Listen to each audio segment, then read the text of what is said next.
এই বর্তমান এলজিআরডি উপদেষ্টা আসিফ তার মুরাদনগরে যে ধরনের বর্বরচিত এক ঘটনা হয়েছে কিছুদিন আগে, 3 জন হয়েছে, একটা মহিলার এখনো মাথার মগজ বের হয়ে রয়েছে।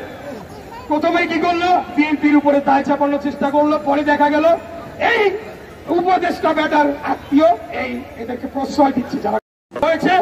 আমি বহুবার চেষ্টা করেছি বিভিন্ন সংবাদ মাধ্যম গণমাধ্যমের সাথে কথা বলে যে ভাই আপনারা চান কি ইনভেস্টিগেট করে, গণমাধ্যম এখনো স্বাধীন হতে পারে নাই, তারা এখনো ভয় পায়। আগে ভয় পাইতো হাসিনারে, এখন ভয় পায় এদের। তো ভয়টা কিভাবে আসলো, মব জাস্টিস। এইসব মব জাস্টিস নিয়ে আর কথাই বলবো না। যেখানে মব দেখবেন সেখানেই শিক্ষা দিয়ে তাদেরকে বাড়িতে পাঠিয়ে দিতে হবে।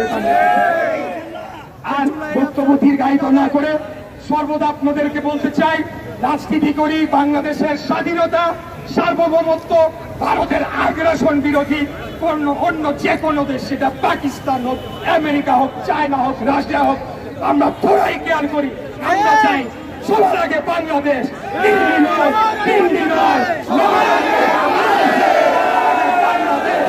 আমাদের নেতা দেশ নায়ক জনাব তারেক রহমান অতি দ্রুত শীঘ্রই উনি বাংলাদেশে ফিরবেন। ওনার জন্য আমরা কোটি কোটি জনতা গিয়ে তাকে এয়ারপোর্টে আমরা বরণ করে নিয়ে আসবো।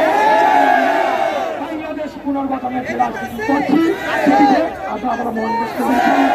আপনাদেরকে দেখে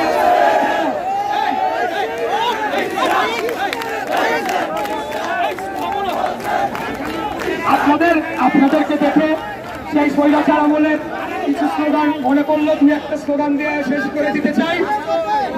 ঠিক আছে, সবাই শুনে থাকেন, ঠিক আছে? চলো চলো চলো চলো চলো চলো